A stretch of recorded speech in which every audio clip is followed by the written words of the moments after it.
One of the things at Expel that we talk about a lot is the fact that we cover so many attack surfaces. A part of that is integrating with a lot of different tools. How do you balance the need for comprehensive coverage with the reality that every new data source potentially adds more noise to an environment? Yeah, it's a tough balance, particularly with us, where we have this pressure that we want to make the most we can with the signal that we integrate with. But I think the reality is all vendors aren't equal when it comes to the ROI of that signal. We've seen over the years that there's certain signal that is most valuable or more valuable than others. And so instead of getting, I would call it maybe greedy in trying to make all vendors have the same amount of detections or the same coverage, you need to focus on what's impactful and what's actually going to find evil. So it's a tough thing to balance, but fortunately, like I said before, there's different ways we can utilize signal. So some can be strong alerts that we send to the SOC, and other signal can be used for investigative purposes. So regardless of the tech stack that customers come to us, we'll integrate it and we'll find value in it, but the value might just come in different forms.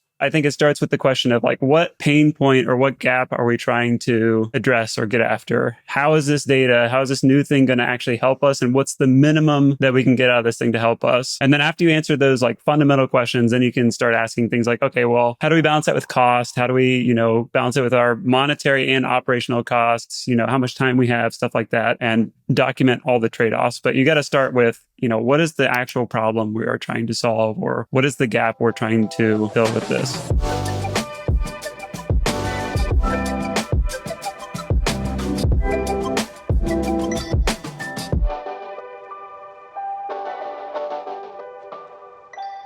Hey everyone, my name is Ben Baker, Director of Content here at Expel. Welcome to another episode of Very Important Questions. Today we're talking all about detections engineering. Really excited here with a couple of guests today. We got Jeff Archer, Senior Detection Response Engineer here at Expel. Welcome, Jeff. Glad to have you. Thank you very much. Thanks for having me, Ben. And we've got Brady Stouffer, Manager of Detection and Response Engineering at Expel.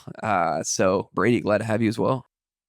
Likewise. I'm going to start off with a really important one here. I'll kick this one over to Brady first. If you had to be haunted by a ghost, would you rather be haunted by Casper or Patrick Swayze?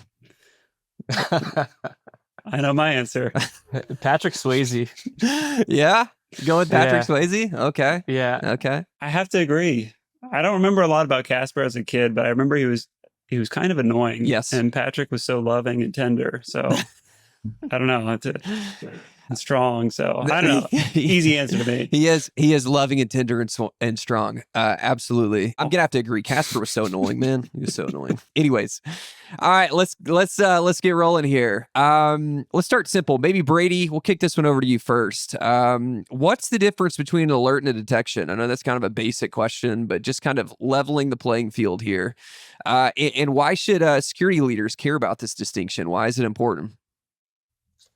Yeah, the way I think of it is a detection is something that emits an alert or can emit an alert.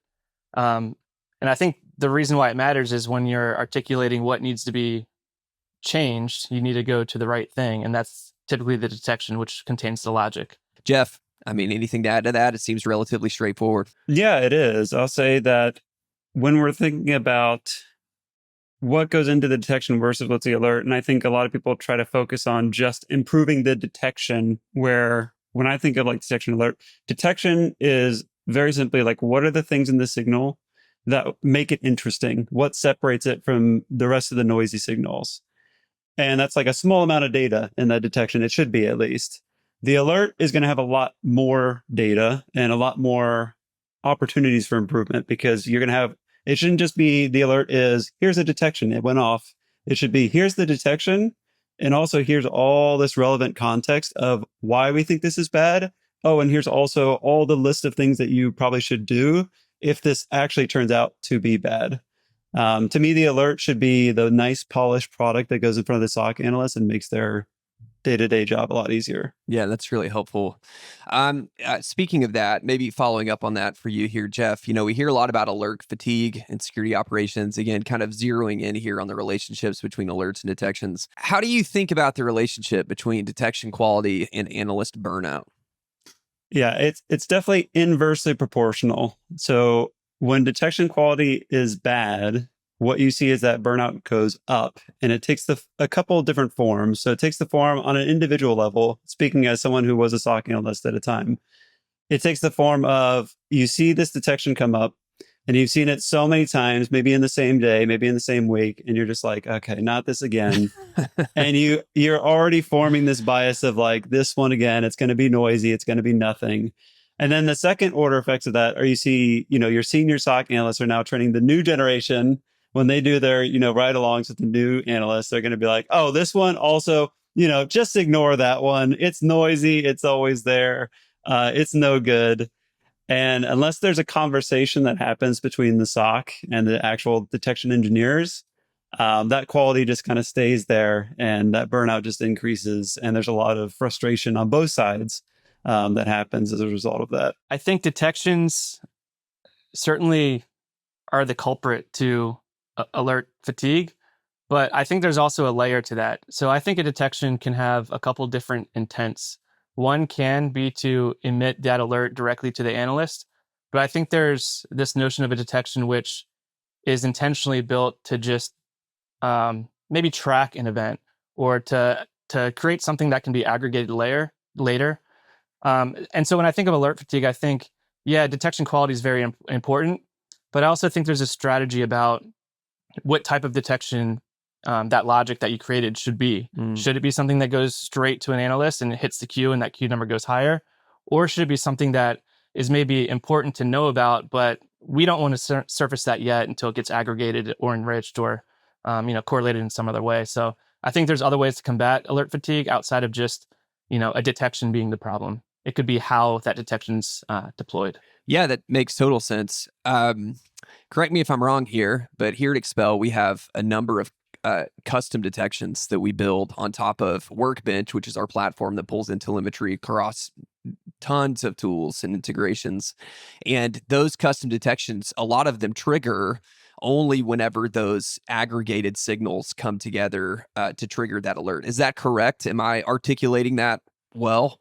Yeah, absolutely. There's a lot of vendors who emit signals that maybe they think is higher fidelity, but in the real world and with a lot of different customers and a lot of variety in environments that we see, we have our own opinion. So we might take some high quality detection and make it higher quality, or we might take lower quality detections and make those higher quality based on our own logic on top of those alerts. Yeah, that's good.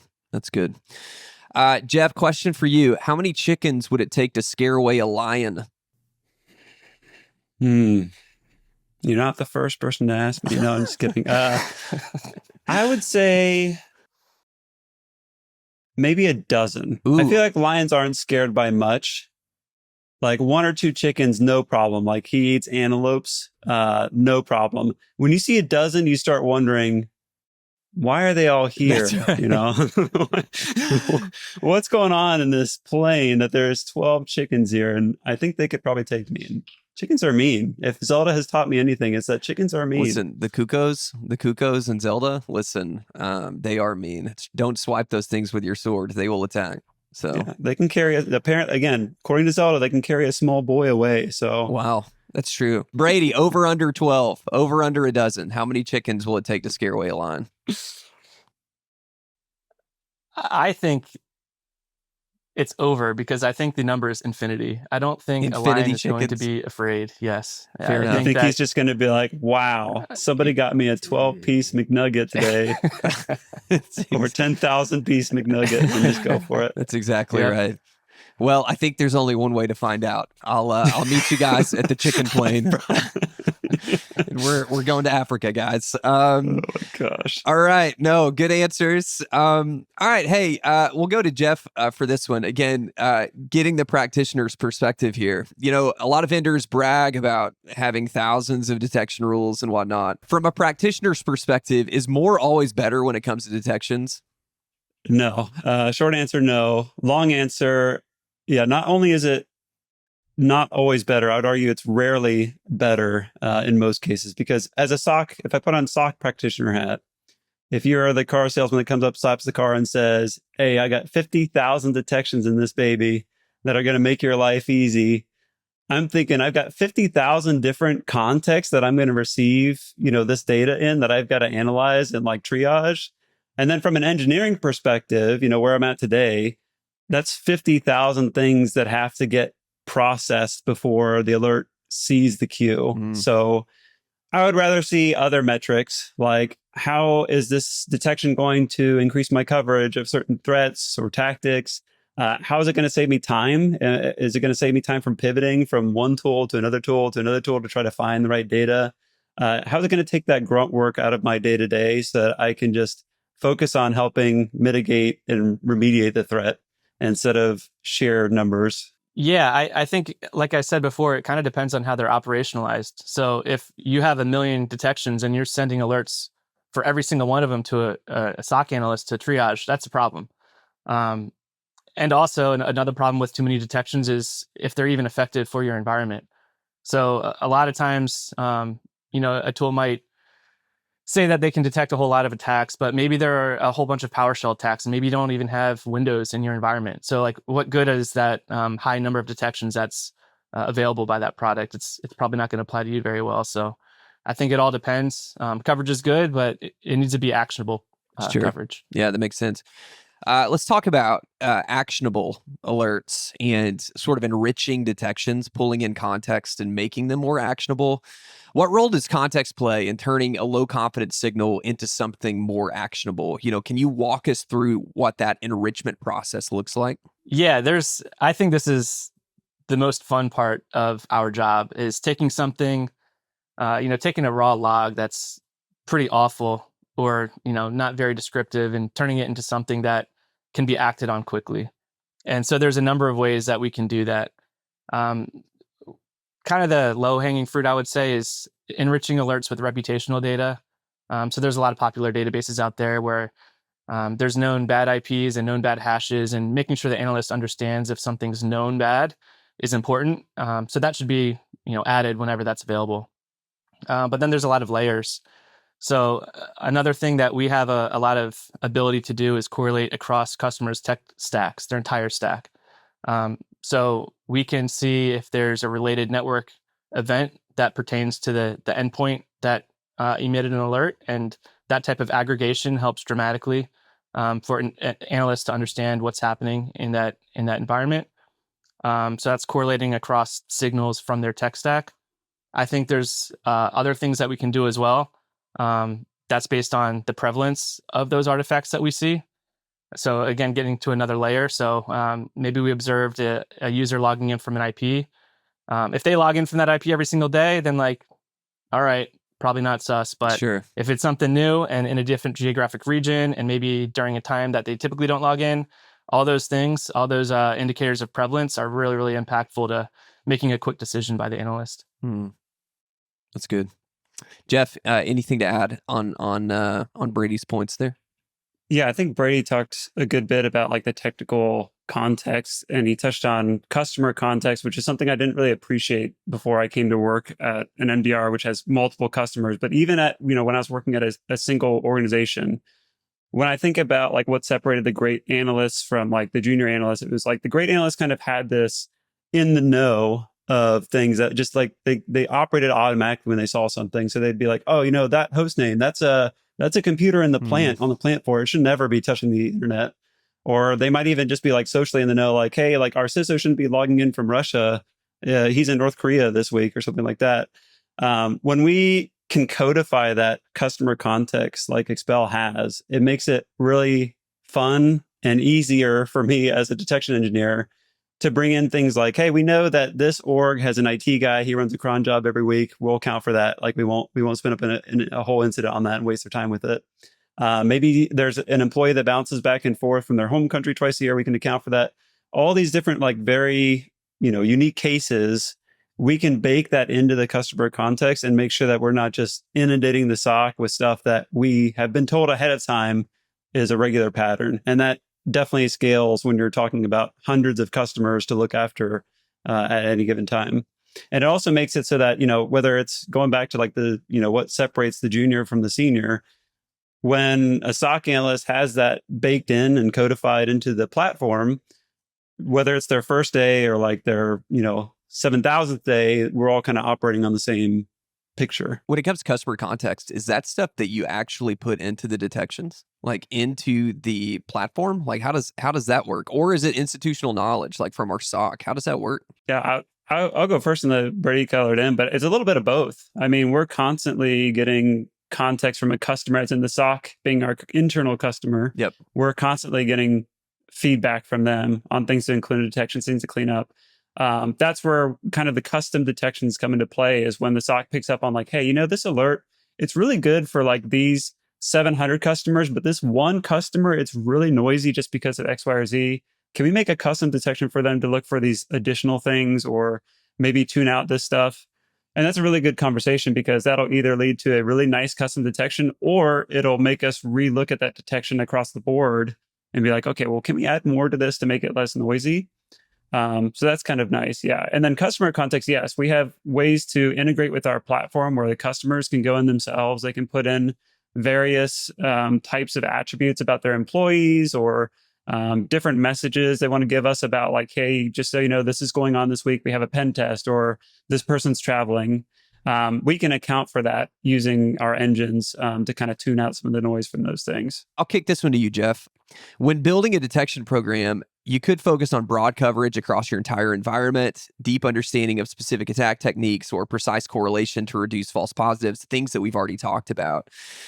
If you had to focus on one to tackle first, which one would that be and why?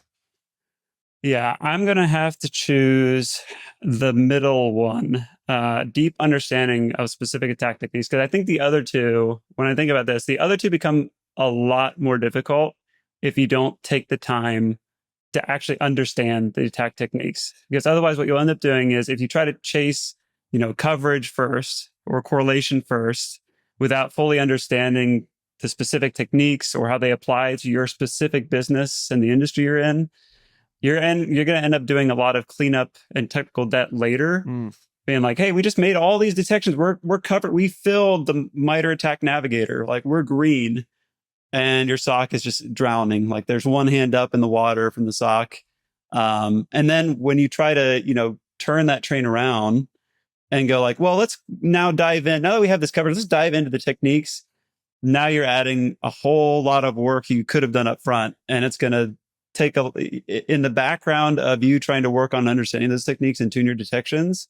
The SOC's going to continue to drown in alerts until you get to the point where you can tune your coverage that way. So I would always start with the understanding first, and then move to the other two, and you'll be doing it informed. Yeah, Brady, what are your thoughts?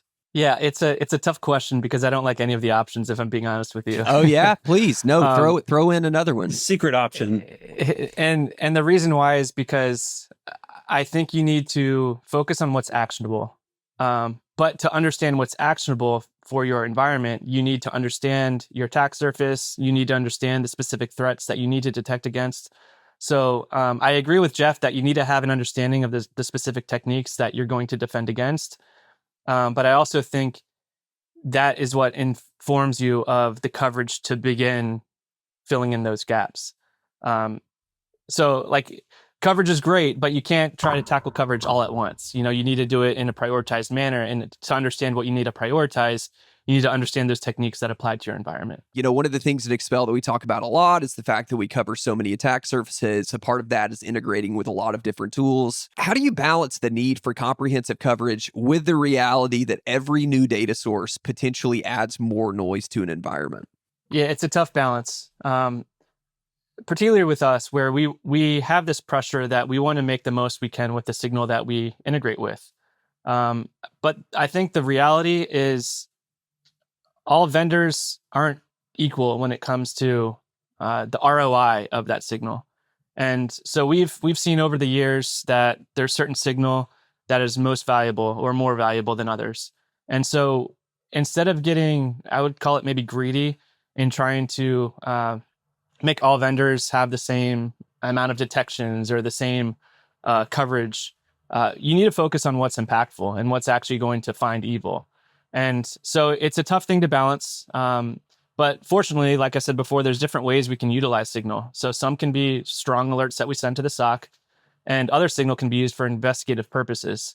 So regardless of the tech stack that customers come to us, we'll integrate it and we'll find value in it, but the value might just come in different forms. I think Brady really nailed it. I think if you approach integrations from a check the box perspective, it just doesn't work. It just, again, it adds so much technical debt and frustration to the whole process. The only time that check the box has ever given me something of value in cyber has been the $11 I made when I checked the box of, yes, I wish to participate in this class action lawsuit over this breach of my data. It's the only time I can think of that check the box has worked as like a strategy. So instead, I think it starts with the question of like, what pain point or what gap are we trying to address or get after? How is this data, how is this new thing going to actually help us? And what's the minimum that we can get out of this thing to help us? And then after you answer those like fundamental questions, then you can start asking things like, okay, well, how do we balance that with cost? How do we, balance it with our monetary and operational costs? How much time we have, stuff like that, and document all the trade-offs. But you got to start with, what is the actual problem we are trying to solve, or what is the gap we're trying to fill with this? Yeah.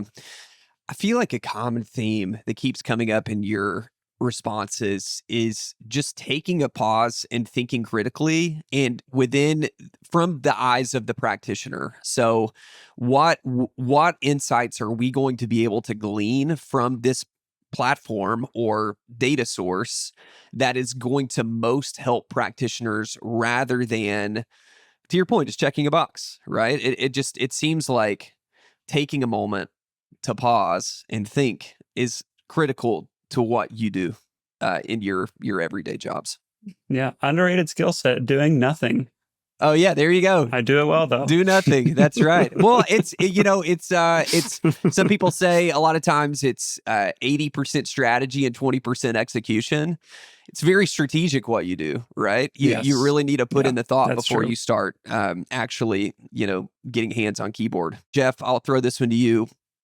When you're evaluating whether detection is actually working well, what kind of metrics are you guys looking at, even beyond, true positives and false positives, all that kind of stuff? Obviously, those are important, but like, what other things are you guys looking at when you're looking at effectiveness? Yeah, fantastic question. Think about this a lot. I think mean time to detect and mean time to response, those are, dynamic duo, name a more iconic duo. Those are still top contenders because they're good indications for us, especially at an MDR. We're looking at how long does it take to get from alert to thing is mitigated or triaged. If that slows down, that means that we're not doing a good job of providing the right context. The SOC might be like pivoting around to other tools, and we need to tweak something somewhere to get them everything they need. We might also look at tactic technique coverage. That's something that's very common today. We stay on top of it. Especially for us, does a detection hold up when you start applying it across different environments? And this could apply for a single organization too, if you have like, a OT environment, IT environment, whatever. But does a detection, especially when you have multiple customers, hold up globally? Or is it going to be something that needs to be tweaked? Or is it something that's better suited as like a custom detection for one customer? We also look at things like engineering cost. We all have, certain quota. We all use tools, and all those tools come with different quotas today.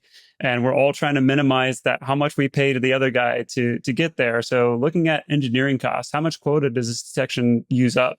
Can we optimize that? Can we build a different detection or a set of detections that works a little bit more optimized than that? Can it be made more efficient?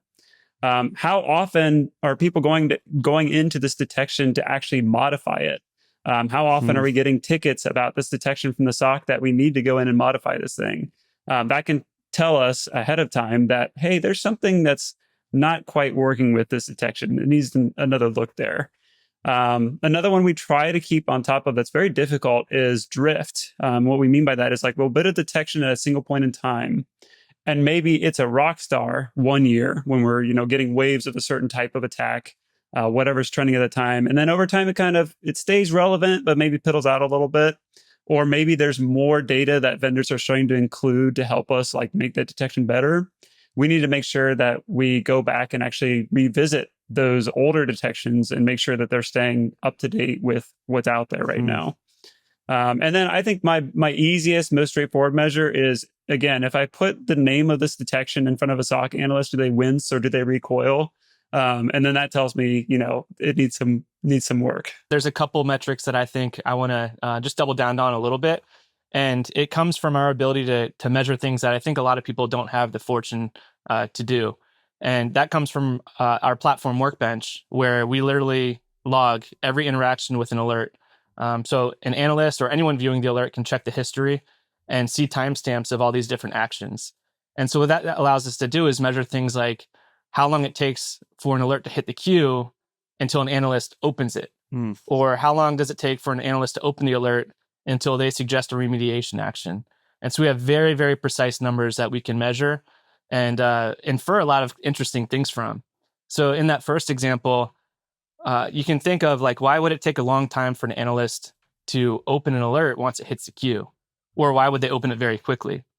And so something I like to think of and use is maybe that alert stinks and it's got really bad decision support or none. And the analyst knows it's going to be a challenge once they open it to get to a resolution. So maybe they're just going to skip over it and go to the next one that they're very familiar with. And so anecdotes are helpful from SOC analysts to hear how they're feeling, but having that backed by data, I think is even better to tell that full story of that performance of the alert. Yeah, it's really helpful. If you could merge two animals together to create a new animal, which two animals would look the funniest? I'm going to go with a spider and some sort of bird. I think he said funniest, not most terrifying. I think I've seen that in a movie before. That's really scary. I don't like to think about that. But Jeff, what about you? When I think funniest, I'm thinking maybe something horrifying, like a grizzly bear top. But it's got like, I don't know, a shark legs or bottom, not legs, but fins. And so you see the grizzly bear emerge out of the woods and you're freaking out. And then you just see him like, yeah, just and crawling like, towards you. Okay. Yeah, I'm okay. Yeah, for sure. That thing's never catching you. Never. You could honestly even kind of mock it from a short distance away and be completely fine. Yeah. Until the other real bear comes. Yes. I thought of another one I got to share. Please. So let's go. When Jeff led off with the bear, so I'm thinking about this differently. In half, not hamburger style, hot dog style. You go bear in the front and you go something like a peacock in the back. Oh, whoa. Man. Whoa. That is wild. That's true. So now you're going to get mauled, but you're going to be really fascinated the whole time. Like, wow, that's beautiful plumage. That's exactly. You see him emerge from the forest, and then they turn back and go back in. You're like, wait, why was I afraid? That looked so innocent. Yeah, it lulls you into a sense of ease, and then suddenly the claws come out. That's what I'm seeing here. I'm not even mad. I'm impressed. That's excellent. Excellent answer. I would take that one over your spider birds, which I'm going to have nightmares about tonight. All right, Jeff. Hey, Jeff, take this one. What's your take on sort of the single vendor ecosystem versus the best of breed debate when it comes to detections engineering? Yeah, I have a metaphor, an anecdote on this one that I think expresses my feeling on like the single vendor ecosystem fairly well. So a few years ago, my mother-in-law, who is Norwegian and has grown up by the sea her whole life, came to visit us in landlocked Ohio. That's going to be important later in the story. We're in landlocked Ohio. We decide to go out shopping for a day. We have a great time, and we decide we're getting hungry towards the end of shopping, so we want to go out, take her out to dinner. And she selects what is nearest by, which in the mall is I won't name it, but it's a national chain that is known for burgers. Okay. And so we're like, okay, yeah, we can do that. We go in there, and she orders the clam chowder from this place. Yeah, so fresh. Me, my wife, the waiter, everybody knows what's going to happen, and we let it play out anyway. So she gets it, she's spits it out. She's like, this is probably the worst clam chowder I've ever had. And I was trying to explain to her, like, well, you chose a burger joint in a mall in landlocked Ohio to try something that you probably get at home, like the freshest you've ever tasted. Yeah. And that's kind of how I feel about like the single vendor ecosystem. Sometimes is like, just because a vendor says like, hey, we got you covered, we do identity for you, we do email, we do all these different things, we do EDR, that doesn't mean it's like going to be cream of the crop clam chowder. They have like mall in Ohio clam chowder of identity. That's not always the case. And to play devil's advocate, sometimes, if you're starving and you walk in and the only thing they got is burger joint clam chowder, you got to take it. Or if your CEO, CISO, CFO orders your food for you and you don't have a choice, sometimes you just got to deal with it. But in my mind, the reason that when we talk about best in breed and like making sure we do a good balance there, like the reason the people who are best of breed are best is because they usually focus on like a very specific portion of the market. And they stay competitive because that's all their research and development is focused on, is doing that thing really, really well. So there are pros and cons to both. But I think whenever you're doing that cost benefit analysis, you have to keep in mind that just because you have a avenue of all in with a vendor doesn't mean you're going to make your team's life easier by integrating with all of just their stuff. I'm going to kick this one to Brady and just have Brady answer, and then we'll round this thing out. Does that sound good? Let's do it. If you were advising a security leader who's drowning in alerts, what would be your first recommendation to start building a more mature detections program? I think the first thing you need to do is understand where you're at. And I think the way to do that is gathering metrics. So if you're not able to measure your current state of things, of your operations and your coverage, then you're not really going to know the improvement or which areas to attack first. So I think, assessing the current landscape, figuring out where to invest most, invest in those areas, and then measure the benefits and the performance improvement, I think is the key. Can't argue with the numbers. Brady, Jeff, appreciate you joining us for very important questions and lavishing your wisdom upon us all. It is much appreciated. Thank you. Thank you so much.